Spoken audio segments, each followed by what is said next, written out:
when this workbook was developed, it was starting out to be as a reference or as a calculator of numbers. And then we decided that we were going to try to automate a lot of the report writing into another tab called Water Assessment Report. I'll just start at the top and briefly go down. I have a little note here about page breaks, but I'll get back to that later. There's this button called Hide, Unhide that's pretty interesting, and we will show you how that works down the course of this. I have added a yellow bar on areas where you have to actually type stuff into this report. And it's what you would have to type into a Word document. So it's not any more work for you. You type in the client name and you fill in your assessor's name and put logos in if appropriate. Over here, follow this arrow, and we keep a couple logos over there that you can copy and paste onto the front page of your assessment report. And page 2 is a boilerplate that appears in every report on page 2. And right here, you'll see there's a yellow bar. So you have to fill in the information about who you're preparing this for and their contact information and who you are. I want to point out to you something. I don't have the grids turned on in this, but if you would rather have the grids turned on, you go up here under View, which most of you know how to do this, but in case, and turn the grid lines on. And it gives you a different view of the pages involved. But I'm going to turn it off because I like it to be clean looking. We always have hints over on the right-hand side of what needs to be done so you don't forget something. And then there's a table of contents. Now, this table of contents may need to be adjusted depending on what sections of this report that you are going to actually use.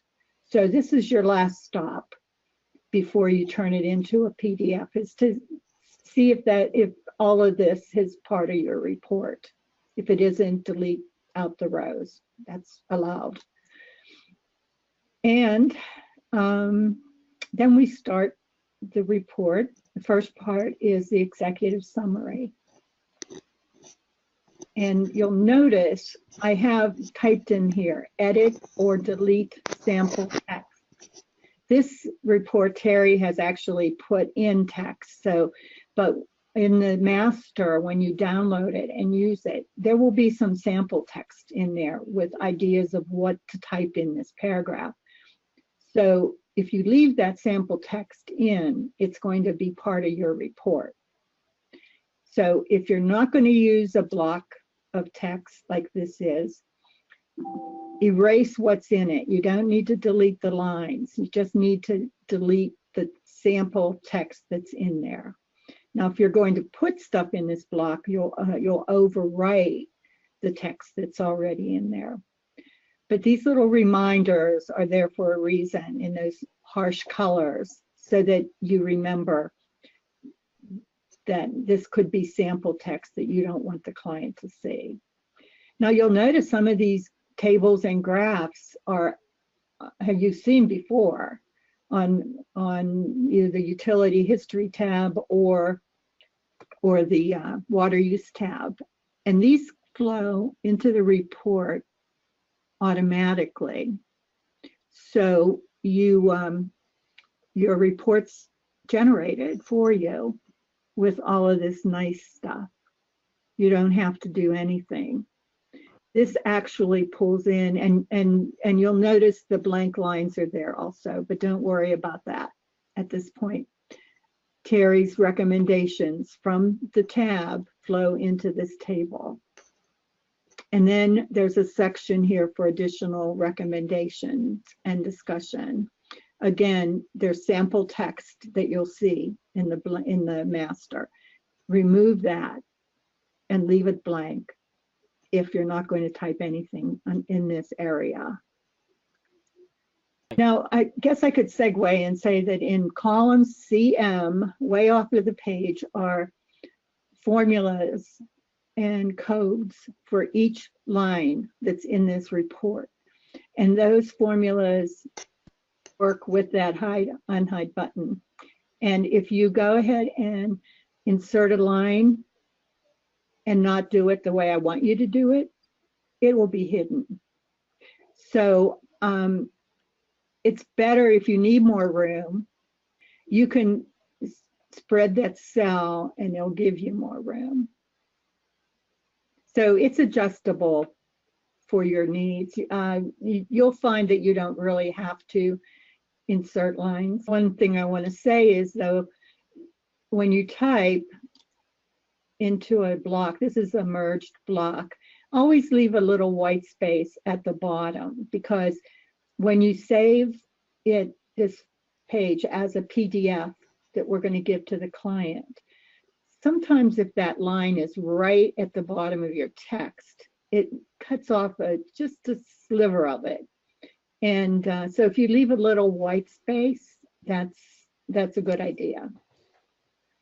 So that first part was the executive summary. This part is the actual assessment report, which again, you'll be typing in the background information, the facility information, and this gives you the prompt, the yellow and red bar that you need to fill that in. And here again, the water use table is brought over. The graphs that are brought over, you can decide, do you want them to be part of this report? Sometimes maybe they're not meaningful, or you really don't want to show the client.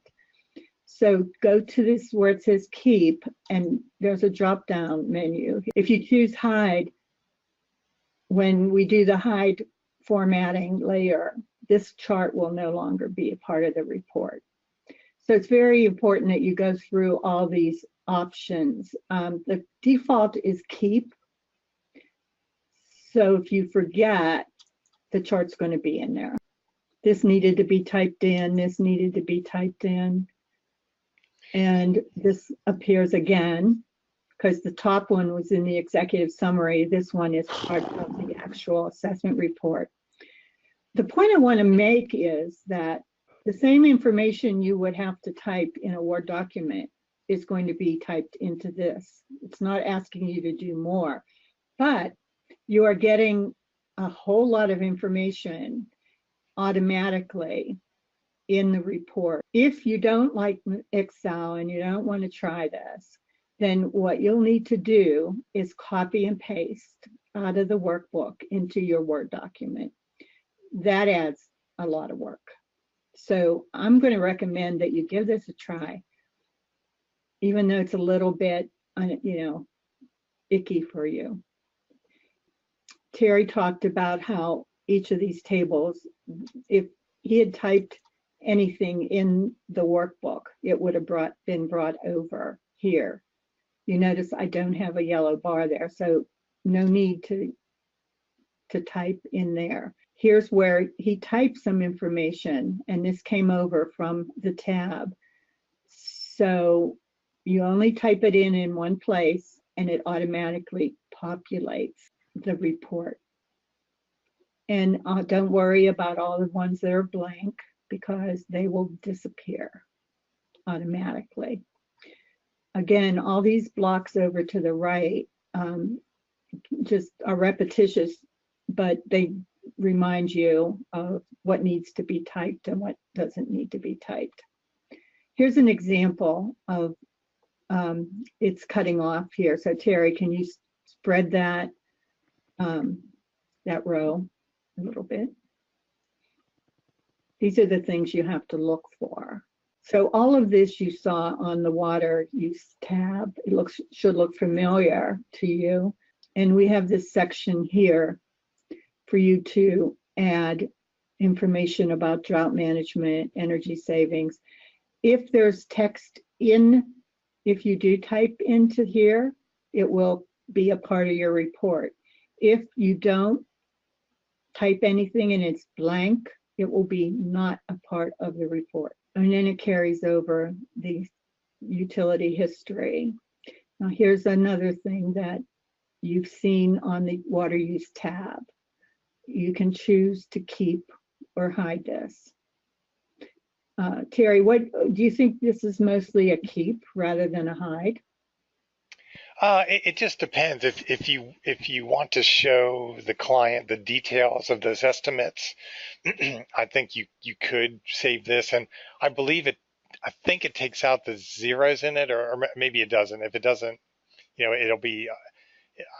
You may make that choice based on the sophistication of the client and what do you think the client would like to see.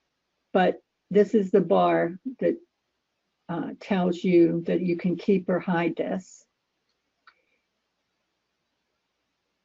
Okay, this last part, again, either keep it or hide it. It's boilerplate information that may or may not be appropriate. Same with this. This one is hidden. And then we offer what we call our fact sheets. This link takes them to our website for all of our fact sheets. These are some of their newer ones. And then we have this boilerplate. The report usually is 12 pages, 12 to 15 pages long. And I just want you to get a good idea of the two-step process in this report. There's half of it at least that comes over automatically. The other half needs input from you. And those areas are designated by this yellow bar. And you saw all the empty spaces that were in this report. I'm going to show you this neat button here. It's click on hide and hide again. Goes through a little process. And now everything that was blank is hidden. And you'll be able to tell better when we get down to that recommendations table. All the blank lines are gone. And anything that was blank and not filled in, you won't know because it's not there now, but everything that didn't have text in it is gone, as well as the title. And the graphs that we asked, this one is always in, but the graphs that we asked for it to be kept is part of the report, and the graphs that are not are hidden. So at this point, you have a finished report. And you'll see how there's text in every one of these that's kept in the report, but all the other ones that were blank are no longer there. Now, this is a finished report. So if you wanted to put pictures in it, how would you go about doing that? Okay, I'm going to go to the top, and sometimes you want to put a picture. I'll just put it in here. You just click on insert, drill down to where the picture is and insert it. And then you resize it. I always click on shift and then get this diagonal arrow and just bring it down to the size. Holding the shift key down makes sure that the picture stays in proportion. And then you just drag it to where you want it.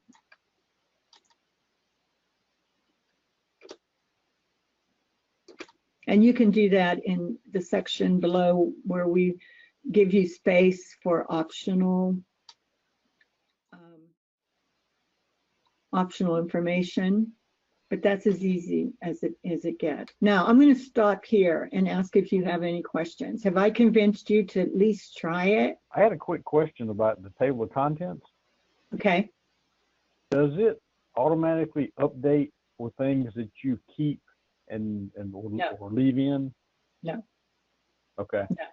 Because so that's the last step that you should do in completing this report, is to update the index. It's just a matter of, and at that point, once you do hide and you're happy with the report, it's not as big a deal for you to delete lines. But if you want to delete, say, water efficiency, well, you're probably going to have that. I'm going to delete this line. Always go to the line marker at the left margin and then right click and delete. And I want to say to this group and to anyone who uses it that if there is a glitch, and you know, it's a massive workbook and more than one person works on it. If there's anything that doesn't seem like it's right, we count on you guys to let us know, the people who are using it. George and Barry have been using it for a couple assessments, and they're doing mostly energy. So just shoot me a text or something or an email and ask me to check on something.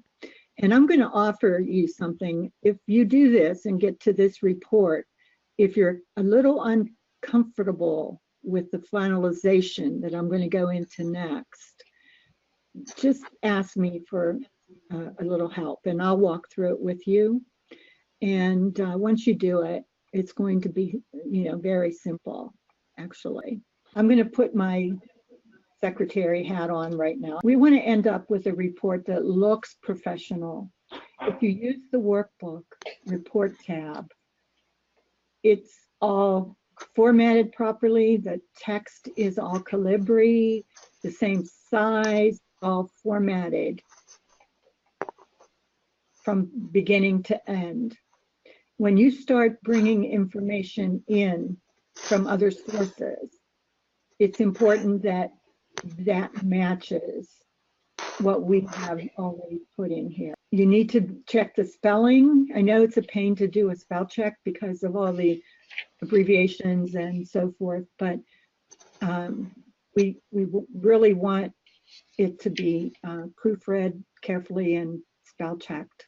I'm going to show you how to add a line in case you need to, and it's the only legal way to do it. I have set up a macro.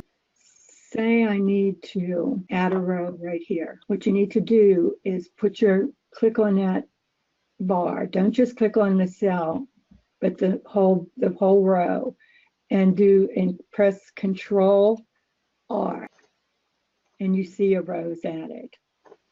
Now what that did was add a row plus put the code in column CM that says, don't hide this. Even if I type on it, don't hide on it. Don't hide this row. And if you want to do it again, if you want more rows, you just do Control R. Make sure your cursor's on the edge right there. Control R. And another row is added. Now, here's the fun part. At this point, we need to make page breaks, which isn't really that difficult. Up here under the View menu, choose Page Break View.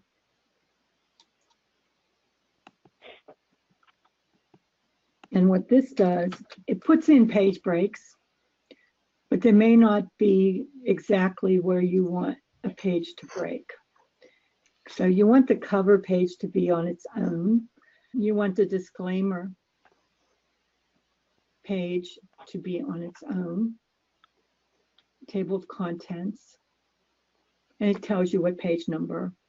This automatically puts page numbers in, by the way. And then this is the executive summary. So you always want to start a new page. And right now, the page breaks right there. Anytime you see a dotted line, that's a problem because it's going to break right here and then it's going to break again right there. So what you do, and I'm sorry if some of you already know this, but there may be a few that don't, so that's why I'm going through it. Move it up. I'm sorry, move. I don't know if this is going to let me do it, Terry. Let me try. Move that line, that solid line up. So this is now going to start a new page. And scroll down.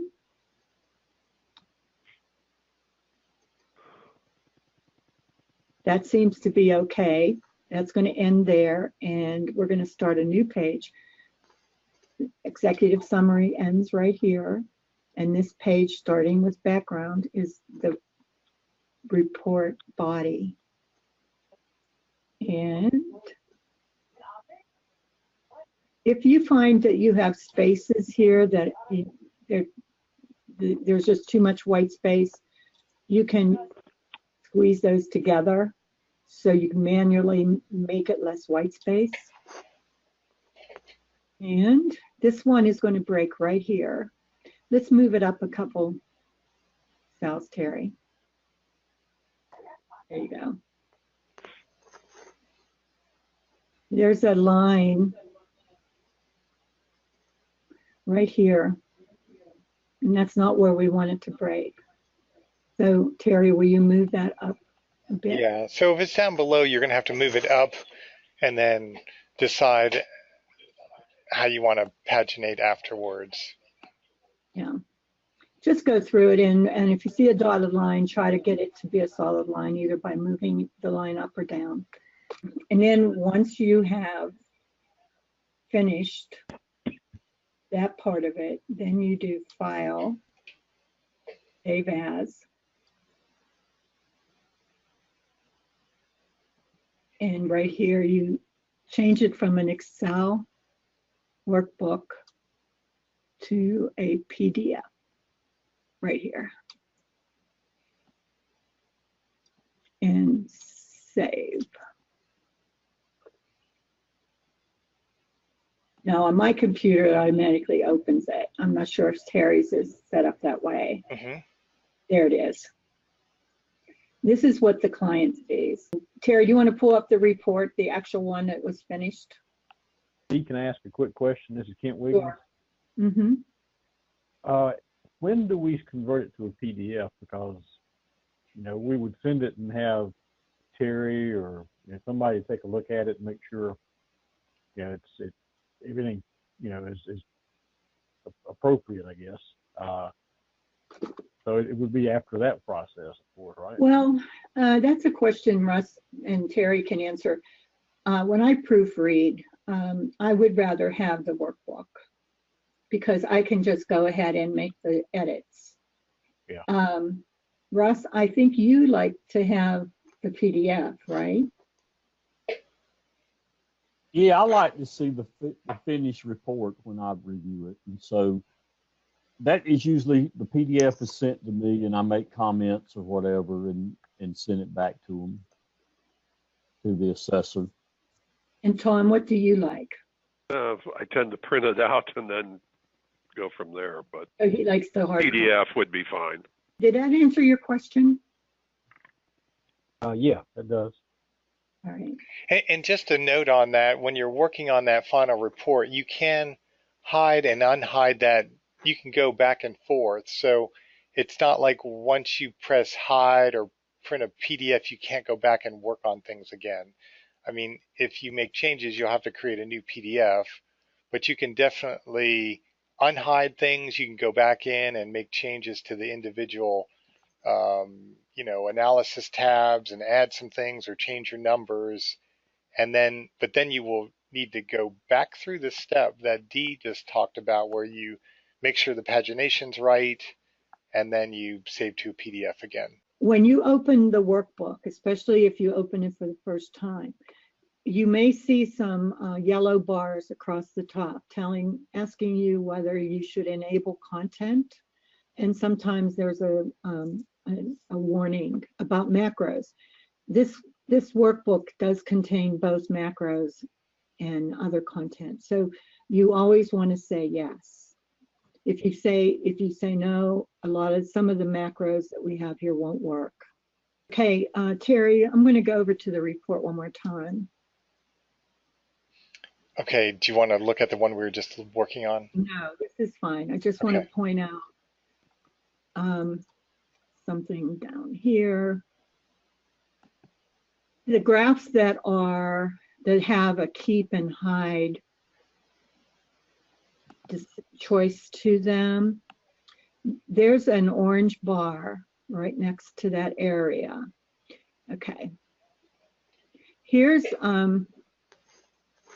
this graph that goes with this button and this bar. This graph has to be positioned below the top and above the bottom of this orange bar. And, you know, if you move it like that, it's not going to work right. It's going to hide half of it. It's going to get confused. So if you don't touch it, it'll be fine. But if it gets moved out of that area where the bar is, just bring it down. See this note now that makes sense. It says set page breaks after you use the hide feature and before you save it as a PDF. And remember, when you're saving it as a PDF, also save the workbook. And it's all set up already, so the PDF should save only from left margin to right here. So it doesn't include any of this other stuff. I'm here during the middle of the week to answer questions. And if I can't answer them, I will certainly get someone that will answer them for you. So we're here for you. And I might add that if you have any particular technical questions too, that Barry Hannock and George Treguet are available to help address those questions on the workbook, really across any of the sections, energy and water. So you have resources available to pose those questions. Let me ask, are there any other, I know we're just a little over time, but if we could just take a couple minutes just to wrap up. Wanted to see if there were any other questions that Dee or I or George or Barry could address right now. Hey, Terry, this is Roy. Hey, Roy. So I didn't fully understand. After you save it as a PDF, you're saving the whole workbook, right? No. No? No. You're only saving the report itself, not even the whole report tab. It's only the report. But then when you need to go back in to edit and you need to go back in, for example, to the water use tab, Yes. then you use the Excel. You don't open the PDF? No. Correct. So you definitely want to save the workbook itself independently, and then Right. when you're really exporting the PDF version. So so those are two different saves, and they're independent. But if you've saved the workbook, then you can go back and rehash anything you need to do and go through those final few steps. Now, what I find when I have to do editing, and it's the only thing that bothers me, is that any edits that are typed in to the report in the report itself can be made on the report tab. If it came over from the water use tab, you have to go back to that tab and make the edits there. That will then automatically flow to the report. But hopefully you won't make many edits or have any errors, so you'll be fine. Yeah, I think that's a good point of clarification, that as you're in this final reporting format, there's places here where you're typing in for the very first time, but other recommendations that were associated with a particular chart, or the recommendations as you get down here, they're coming in from the other tabs. So you're going to have to get a little situational awareness about where information came from and when you need to add kind of new information in the final report versus you might have already typed something to describe particular recommendation, and that should flow in automatically. Well, if the area is not, does not have a yellow bar with the red type, it means that it is in the tab. Okay. Well, one thing we want to point out is that in the email invitation, we asked that you could download the latest version of this master workbook, and it was version 3.2. And since Dee and I have been working on that version, we found there was a little problem with one of the, I guess, one of the Visual Basic buttons. So, Dee, are you gonna update that to like 3.3 and correct that version? It's already up on our website on the assessor's page. It's version 3.3. So the one you have may be downloaded. Don't use it. So go and download. If you could log into the assessor's side of the website, reductionpartners.org, then you can go down to the module that says popular documents on left side and download the master 3.3. Right. So, and I hope everyone knows how to get there. Anyway, well. If you forgot your password and haven't been there for a while, just give me a call. Yeah. This is Dick. One quick question. I did pick up the plan is to maybe broaden this so it covers solid waste as well down the road. Should be helpful.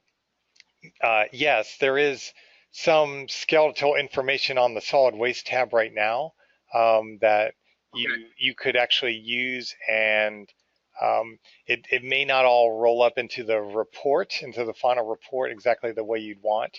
But we have made some good effort too on the pre-assessment survey that we use to include, we do have a solid waste module that folks could be using there. So that'll be coordinated with Jan when that gets rolled out, but that definitely is something we'd like to work for, towards. The solid waste piece may not be as prescriptive as energy and water, so it's right. a little bit more challenging, but nonetheless, yeah, that is an objective, and especially when we're doing kind of a multimedia report where we're including energy, water, and solid waste. And so in lots of cases right now, the energy assessment will already include water, so this has just beefed it up. But yeah, Terry, I'd like to say, and I think this is true, when the water utility history is added to the pre-assessment tab, it also flows to the energy report. That's true.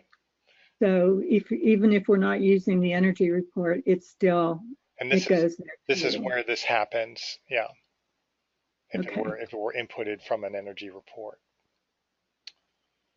Okay, so bottom line, if you're going to use this, always go and download the latest version off the WRP website, so that you're starting with the latest thing that we have. And as Dee has asked repeatedly, as you see issues, let us know, because we really need to change the master so that those changes will be corrected for everyone that uses that in the future. One of the main reasons why we wanted to put a collective workbook out there is that everyone is using kind of the same set of data, but it's real easy to evolve that to your own use and tweak it and change it, and it's just for me. But those kinds of things would be good to share back with Dee so that we can keep, if there's improvements that can be made or more information or a better approach for something we missed, we want to know that so we can keep improving the master. Otherwise, Dee, do you have anything else right now? No, I don't. Thanks, everybody. Yeah, thank you so much for participating. Hope everybody feels a little bit less anxious about using this, and know that Dee or I or Barry or George are always a phone call away if you have questions.